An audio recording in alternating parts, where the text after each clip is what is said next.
The cockpit of a Tupolev Tu-95 milliseconds codenamed Bear H is a relic of the Cold War, a cramped vibrating cage of analog gauges and heavy steel. But at 300,000 feet over the freezing black ink of the North Sea, the vibration isn't the problem. The problem is the sound, a sharp, rhythmic chirping erupting from the Birch radar warning receiver. It is a digital scream that signifies one thing: a high-end pulse Doppler radar has stopped searching and started tracking. This is a hard lock. 200 miles off the coast of Norway, the radar signatures of the Russian strategic bombers flicker like ghosts on NATO's integrated air defense screens. These are not just planes, they are flying launch platforms for nuclear-capable Kh-101 cruise missiles. In the silent war of nerves, this is the ultimate opening move. From the frozen runways of Erland and Coningsby, the response is instantaneous. Royal Air Force Typhoons and Norwegian F-35 Lightning IIs tear into the stratosphere, their afterburners carving white scars across the winter sky. This is the Christmas Eve probe, a calculated ritual of aggression. To the casual observer, it looks like a standard intercept. To the strategic mind, it is a masterpiece of maskirovka, the Russian doctrine of deception. By sending these aging but lethal giants toward the UK and Norway, Moscow is forcing NATO's Northern Command to reveal its hand. Every time a Typhoon maneuvers into an escort position, every time an F-35 activates its APG-81 radar, Russian LN sensors on distant ships and ground stations are recording. They are mapping the reaction times, the communication frequencies, and the tactical patterns of the North Atlantic's Guardians. But the real objective is far more sinister than mere data collection. This is the strategic diversion.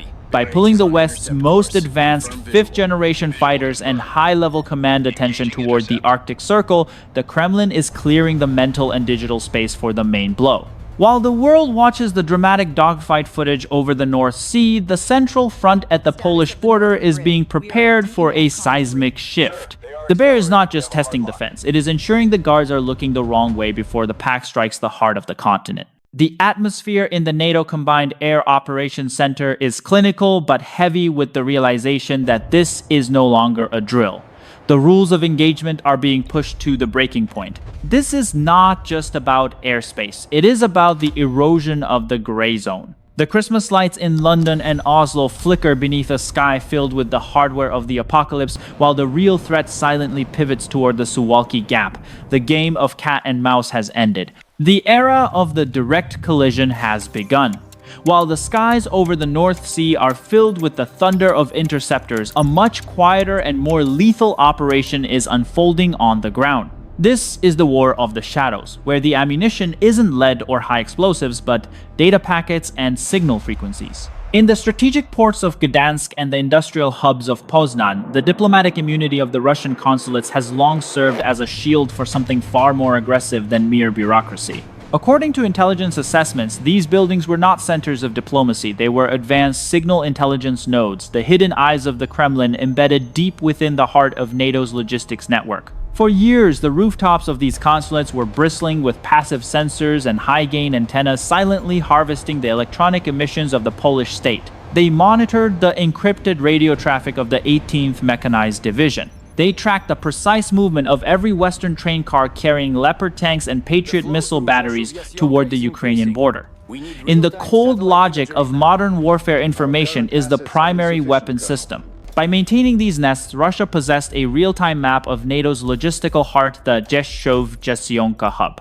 They knew what was moving, when it was moving, and exactly where it was most vulnerable. But on the night of the escalation, Warsaw decided to change the geometry of the battlefield. The order from the Polish Foreign Ministry was not just a diplomatic protest, it was a surgical strike against Russia's situational awareness.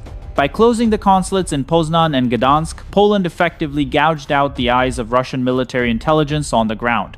This was the intelligence decapitation, a deliberate move to create an information vacuum. Without these local sensors, the Kremlin's ability to conduct precision sabotage or time their missile strikes against moving targets was instantly degraded. This blinding operation was not a random act of aggression. It was the final response to a series of hybrid warfare attempts, arson attacks on critical infrastructure, and sabotage plots targeting the very railway lines that sustained the resistance further east. The Polish internal security services moved with clinical precision, dismantling the SIGINT infrastructure and expelling the operatives who had been masquerading as diplomats. Russia's retaliatory closing of a Polish consulate in the depths of Siberia was a weak, asymmetrical gesture. While Russia lost a critical tactical viewpoint into the most important logistical corridor in Europe, Poland lost only a symbolic link to a distant past.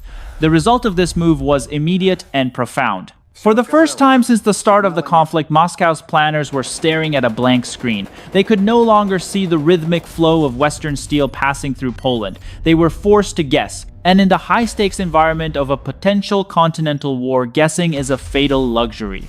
By blinding the bear on the ground, Warsaw signaled that the era of the gray zone was over. If Russia wanted to see what was happening behind the Polish border, they would now have to take much higher risks. Risks that would lead them directly into the crosshairs of NATO's integrated air defense network. The shadows had been cleared, and in the bright light of the new reality, the Eagle was ready to strike. With their intelligence network on the ground dismantled and their consulates in Gdansk and Poznan gone dark, the Kremlin's planners are left staring at a digital void. They are blind to the movements at the Rexeso logistics hub and the reinforcement of the Suwalki Gap. To fill this information gap, Moscow is forced to play a high-stakes game of aerial reconnaissance. On the morning of December 26th, a lone Russian Ilyushin IL-20 known by the NATO reporting name Kut-A emerges from the Kaliningrad exclave. This is not a fighter jet.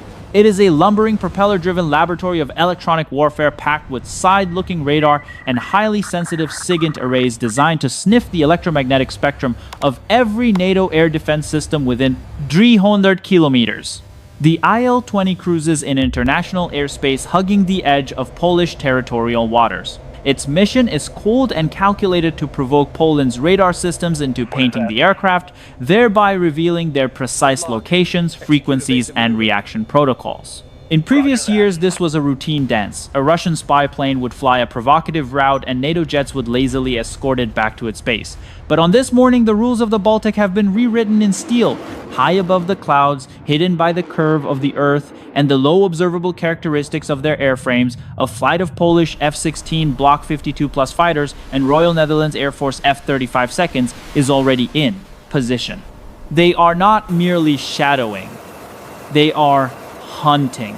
Utilizing advanced sensor fusion and Link 1.6 data networks, the F-35 seconds act as the silent quarterbacks tracking the Russian aircraft from hundreds of miles away without ever activating their own traceable radars. They pass the target data to the Polish F-16 seconds, which are loitering in the pitch darkness. The Russian pilots in the IL-20 cockpit are monitoring their passive sensors, expecting the usual radio warning or a visual escort. Instead, the cabin is suddenly filled with the piercing continuous warble of the radar warning receiver.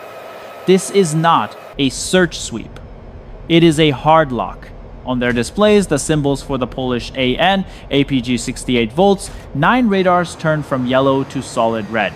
In the logic of aerial combat, a hard lock is the final step before the release of an AIM-120 AMRAAM missile. It is a kinetic handshake that says, "I have already killed you. I simply haven't pulled the trigger yet." The psychological impact is instantaneous. The Russian aircraft designed for steady reconnaissance is forced into a desperate defensive bank. The Polish pilots do not break the lock. They maintain the aggressive intercept, chasing the IL-20 out of the sector with a level of hostility never before seen in the Baltic theater. Reports from the cockpit indicate the Russian crew was shaken, realizing that the gray zone they once exploited has become a kill zone. This intercept was a definitive strategic signal. By using 5th generation F-35 seconds in tandem with upgraded F-16 seconds, NATO demonstrated a seamless integrated wall of steel. Poland wasn't just protecting its borders, it was systematically eliminating Russia's situational awareness in the air. The messages sent to Moscow were clear: "We have blinded your eyes on the ground and we will not let you open them in the sky." The silent predator of the Baltic had been turned into prey, leaving the Russian military command even more isolated, even more uncertain, and even more prone to the fatal errors that would follow in the next 48 hours. The night sky over Ukraine on December 26th is no longer an empty expanse of winter air. It is a complex, lethal lattice of kinetic energy. This is the moment the Kremlin chooses to activate its most brutal tactical doctrine, the saturation strike. In a coordinated launch from the Caspian Sea and airfields deep within Russian territory, approximately 500 Shahed, 136 loitering munitions, and 40 Kh-101 stealth cruise missiles are unleashed in a single, massive wave. This is not a precision strike. It is a mathematical attempt to overwhelm the physics of air defense. The logic of saturation is as cold as the machines that execute it. By flooding the airspace with hundreds of low-cost, slow-moving Shahed drones, Russia forces Ukraine's sophisticated air defense systems, the Patriots, the Iris-T, and the NASAMS to make a fatal choice. Does a commander fire a multi-million-dollar interceptor missile at a wooden propeller drone that costs less than a family car? If they do, they bleed their magazines dry. If they don't, the sheer volume of explosives will eventually find a gap in the armor. Nested within this swarm of drones are the Kh-101 seconds. These are the true predators. Using terrain-following radar and a low radar cross-section RCS design, they fly mere meters above the tree line masked by the Earth's clutter. While the radar screens of the defenders are overwhelmed by the chaotic noise of 500 drones, the Kh-101 seconds move like silver ghosts toward their strategic targets in Kyiv. This is the shock and awe intended to break the spirit of the Ukrainian resistance and intimidate the West just hours before the scheduled diplomatic talks. But as the wave of steel approaches western Ukraine, the geometry of the conflict changes. A cluster of these missiles begins to graze the Polish border, their flight paths flickering dangerously close to NATO territory. This is the red line manifested in Mach speeds and GPS coordinates. At the Polish operational command, the atmosphere shifts from heightened alert to the brink of war. The decision-making process is no longer measured in days or hours, but in milliseconds. Every missile that nears the border is tracked by NATO's integrated C4 ISR network. The saturation doctrine was designed to intimidate, but in Warsaw it has the opposite effect. It triggers a pre-programmed escalation of war protocols. This massive salvo was meant to be a bargaining chip for the negotiating table, but by threatening the Polish frontier, Putin has effectively pulled the pin on a much larger grenade. The shadow of the missiles doesn't just fall on Kyiv, it stretches across the Vistula River, dragging the entire NATO alliance into a direct confrontation with the reality of a total European war. As the Russian missile swarm streaks across the Ukrainian sky, a different kind of silence falls over the city of Rzhesuv. For years, the Rzhesuv-Zhasyonka airport has been the most important patch of asphalt on the planet, the logistical heart, through which 80% of all Western military aid flows into the hands of the Ukrainian resistance. Every Patriot battery, every Abrams tank, and every pallet of 155mm shells has passed through this narrow gateway. It is the lifeblood of the defense. But on the night of December 26th, the lights go out. In an unprecedented move, the Polish Armed Forces Operational Command shuts down the airport to all civilian traffic. This is not just a tactical precaution, it is a logistical heart attack designed to send a seismic message to the Kremlin. By closing this vital artery, Poland is declaring that Rzhesuv is no longer a civilian transit point. It has become a fortress. It is now a consolidated war zone protected by the most dense concentration of anti-air and anti-missile systems in Europe. The economic cost is massive, but the strategic necessity is absolute. By clearing the civilian airspace, Poland is removing the human shields that Russia might have used to complicate NATO's rules of engagement. If a Russian missile or drone deviates toward Zhasyonka, now there is no ambiguity. There are no civilian airliners to worry about, no commercial schedules to maintain. There is only the cold automated logic of the integrated air and missile defense system. On the ground, the transformation is jarring. The civilian terminals, once filled with aid workers and journalists, are now occupied by 2,000 soldiers of the Polish army deployed on high alert. The Dragon's Teeth and AI-powered sensors of the Eastern Shield project are activated, turning the perimeter into a digital and physical labyrinth. This is the moment the gray zone officially dies. Poland has signaled that it will not wait for a disaster to occur before acting. They have preemptively transitioned to a total war footing, sacrificing their economy to ensure the survival of their sovereignty. The logistical heart of the West has stopped beating for peace and has started pounding for war. Across the 700-kilometer border stretching from the Kaliningrad exclave to the marshes of Belarus, the landscape of Europe is being physically rewritten. This is the Eastern Shield, the largest fortification project on the continent since the fall of the Berlin Wall. It is not merely offensive barbed wire, it is a multi-layered AI-integrated ecosystem of death designed to strip an invading force of its most precious commodity, momentum. In the freezing mud of the Suwalki Gap, the geometry of the Earth has been altered. Deep, jagged, anti-tank trenches cut through the forest floor designed to trap the underside of armored vehicles and expose their vulnerable bellies to top attack munitions. Behind these trenches lie thousands of dragon's teeth sharp concrete tetrahedrons that look like the fossils of some prehistoric beast. Their purpose is simple physics: to deflect the kinetic energy of a 60-ton T-90 tank, lifting its tracks off the ground and turning a symbol of power into a stationary target. But the true genius of the Eastern Shield is not found in concrete, but in silicon. Towering above the tree line are autonomous sensor masts equipped with high-definition thermal optics and acoustic arrays that can hear a tank engine from 10 miles away. These towers are linked to a central AI node that processes thousands of data points every second, filtering out the movement of wildlife and weather to identify the distinct signature of a military buildup. This is a digital tripwire that removes the possibility of a surprise attack. For the Russian soldiers stationed on the other side of the line, the Eastern Shield is a psychological nightmare. They are no longer looking at a soft border of customs posts and transit roads. They are looking at a death zone. Every kilometer is mapped by pre-registered artillery coordinates. Every clearing is a potential kill box overseen by swarms of autonomous drones loitering in silent solar-powered nests. This is the manifestation of the new European reality. Poland has realized that deterrence is not an abstract concept discussed in diplomatic halls. It is a physical barrier of steel and software. By transforming their geography into a fortress, they have effectively paralyzed the Russian doctrine of Grozny-style rapid mechanized thrusts. The Eastern Shield has turned the border into a mirror, reflecting the Kremlin's aggression back at itself, and ensuring that any attempt to cross into NATO territory will be met not with a diplomatic protest, but with the cold, automated efficiency of total destruction. In the cold, sterile briefing rooms of Warsaw, a new doctrine has been forged, one that effectively ends 70 years of NATO's reactive posture. For decades, the alliance's strategy was built on the concept of strategic depth, the idea that if Russia attacked NATO would trade space for time, retreating and regrouping for a massive counteroffensive. But for Poland, a nation that has been erased from the map 3 times in history, trading space is not a strategy, it is a death sentence. The silence was broken in early December by the words of General Yaroslav Gromadzinski. It was not a diplomatic warning, but a manifesto of fire. He stated clearly, if we are forced to, we will strike everything within 300 kilometers and set fire to everything within 900 kilometers. In the world of high-stakes geopolitics, these numbers are not chosen for their poetic value. They are precise tactical coordinates. A 300-kilometer strike radius puts every Russian assembly point, fuel depot, and command node in Belarus, and the Kaliningrad exclave in the direct crosshairs of Polish HIMARS and K-239 Chunmoo rocket systems. It means that the moment a Russian tank engine starts on the other side of the border, it is already within the kill box of NATO's precision-guided munitions. This is the end of the sanctuary doctrine. Russia can no longer hope to mass its forces in safety behind its own frontier.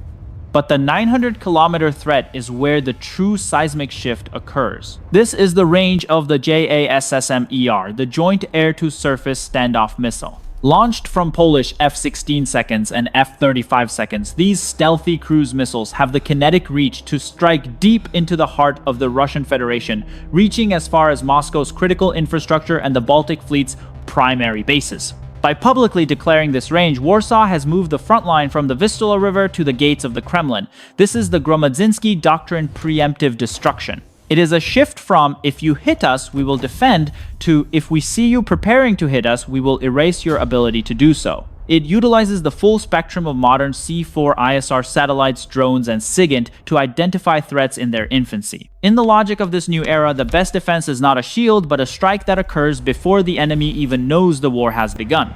The eagle is no longer waiting in the nest. Its talons are already extended, hovering over every strategic nerve center of the adversary. The rules of the game haven't just changed, the game itself has been set on fire. For decades, the Kaliningrad exclave was whispered about in the halls of NATO as the dagger at the heart of Europe. A bristling fortress of Iskander-M nuclear-capable missiles and S-400 air defense systems, it sat like a jagged shard of glass embedded in the Baltic flank. The strategic nightmare was always the same: a Russian lightning strike through the Suwalki Gap, the narrow 100-kilometer strip of land connecting Poland to the Baltic states, effectively cutting off Lithuania, Latvia, and Estonia from their Western allies. But as the winter of 2025 deepens, the geometry of the Baltic has fundamentally inverted. The dagger is no longer at Europe's throat. The dagger is now held by the throat. Through a series of cold, calculated maneuvers, Poland and its allies have transformed Kaliningrad from a strategic asset into a massive, isolated hostage. This is the reversal of the Suwalki Doctrine. With Sweden and Finland now fully integrated into NATO's maritime and aerial combat networks, the Baltic Sea has become a NATO lake, turning Russia's Baltic fleet into a collection of stationary targets.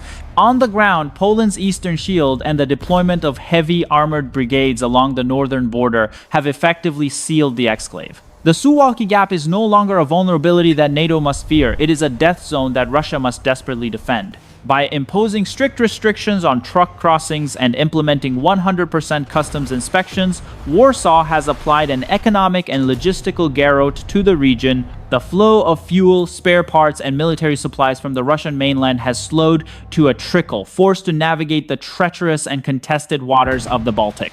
The psychological shift within Kaliningrad is palpable. The soldiers of the 11th Army Corps find themselves in a tactical trap. To compensate for massive losses on the Ukrainian front, the Kremlin has been forced to cannibalize the very units meant to defend this exclave, leaving behind a hollowed-out force staring at the most modernized army in Europe. Every time a Polish K2 Black Panther tank conducts a live-fire drill near the border, the vibrations are felt in the command bunkers of Kaliningrad. The Kremlin's paper threats of nuclear escalation ring hollow when faced with the reality of total isolation. Warsaw has realized that you do not need to invade a fortress to neutralize it. You only need to ensure it can no longer breathe. In this simulation of modern high-intensity conflict, Kaliningrad has become the ultimate bargaining chip. It is a hostage to Russia's own aggression, a landlocked island of steel that can be plunged into darkness at the moment of Poland's choosing. The hunters of the Suwalki Gap have become the hunted, and the dagger has been shattered by the shield. For decades, the concept of a national border was a rigid two-dimensional line on a map. But on the night of December 26, the Polish military command effectively transformed that line into a three-dimensional engagement envelope extending deep into the sovereign airspace of Ukraine. This is the birth of the Ukrainian buffer, a revolutionary and highly controversial application of the preemptive intercept doctrine. The logic is as simple as it is lethal. Poland can no longer afford to wait for a Russian missile to cross its frontier before deciding to act. In the high-speed environment of modern missile warfare, a Kh-101 cruise missile traveling at 500 miles per hour covers the distance from the Ukrainian border to the heart of the Radzhazau logistics hub in less than 90 seconds. In that window of time, the margin for human error is zero. To mitigate this risk, Warsaw has moved its kinetic red line 100 kilometers to the east. On this night, as the Russian saturation strike approaches, Polish F-16 seconds do not orbit over their own soil. They loiter at high altitudes along the border, their radar scanning deep into western Ukrainian territory. This is the practical test of the doctrine proposed by Foreign Minister Sikorsky, the right to shoot down incoming threats before they reach NATO's doorstep. This operation is underpinned by the Aegis Ashore system in Redzekowo and the advanced Patriot PAC-3 MSE batteries stationed along the frontier. These systems are no longer operating in a passive watch-and-see mode. They are integrated into a seamless no-fly umbrella that covers both the Polish border and the vital supply corridors of western Ukraine. The tactical nightmare for the Kremlin is total. Their missiles, already struggling to bypass Ukraine's mobile air defenses, now face a second, even more formidable gauntlet. They are being tracked by the most advanced sensor fusion network in history. Every time a Russian missile enters this 100-kilometer buffer zone, it is engaged by long-range interceptors fired from Polish soil or by air-to-air missiles from patrolling jets. By creating this buffer, Poland has effectively eliminated the accidental deviation excuse that Russia has used for years to explain violated airspaces. There are no more accidents. There is only the cold, automated efficiency of the shield. This maneuver has transformed western Ukraine into a strategic sanctuary protected not just by its own courage, but by the overwhelming technological shadow of the Polish eagle. The buffer is more than a tactical move. It is a declaration of ownership over the regional security architecture.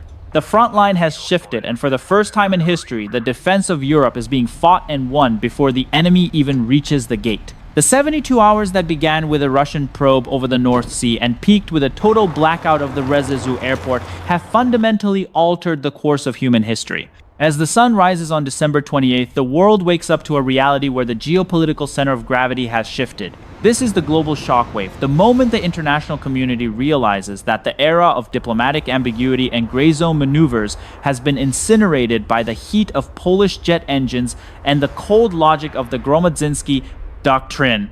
The global markets react with the speed of a kinetic interceptor. Energy prices spike as the Baltic Sea effectively closes to any vessel not carrying a NATO transponder. But beneath the economic turbulence, a deeper transformation is taking place. For decades, the security of Europe was a debt owed to the West, a guarantee signed in Washington and London. Today, that guarantee is being enforced in Warsaw. Poland has emerged not as a passive buffer, but as the vanguard of a new muscular European defense. The steel wall is no longer a metaphor. It is a 700-kilometer reality of concrete silicon and unyielding national will. The verdict of this simulation is clear. Russia's strategy of managing diplomacy with missiles has failed. By attempting to intimidate Ukraine and NATO ahead of peace talks, the Kremlin inadvertently triggered the one thing it feared most: the total integration of NATO's eastern flank into a preemptive strike force. The information blackout caused by the closure of the consulates and the aggressive intercept of the IL-20 has left the Russian military leadership paralyzed, their shock and A-way tactics neutralized by a shield that does not just block but strikes back. Looking forward, the regional architecture has been permanently rewritten. The Suwalki Gap, once the most dangerous place on Earth, is now a fortress that stares back at an isolated and strangled Kaliningrad. The Ukrainian buffer has created a sanctuary where logistics can flow without the constant shadow of accidental escalation. But this security comes with a grave warning. The gray zone provided a space for de-escalation. The steel wall leaves no room for error. We have entered an era of total transparency where every movement is tracked, every frequency is recorded, and every provocation met with an immediate kinetic response. The runway lights at Rzeszów eventually flicker back on, but the world they illuminate is unrecognizable. The eagle has marked its territory and the bear has been forced back into the shadows of its own borders. The lesson for the 21st century is as old as warfare itself. Peace is not the absence of conflict, but the presence of a deterrent so absolute that the cost of aggression becomes unthinkable. The wall has been built, the lines have been drawn, and the shadow of the eagle now looms over any who would dare to test the strength of the steel. This content is a strategic simulation generated by artificial intelligence for educational and analytical purposes. The events, tactics, and scenarios described are what-if simulations based on available geopolitical data and military doctrines. They do not represent 100% accurate real-world information or confirmed future events. This simulation is intended to explore the complexities of modern high-intensity conflict and the evolution of strategic defense.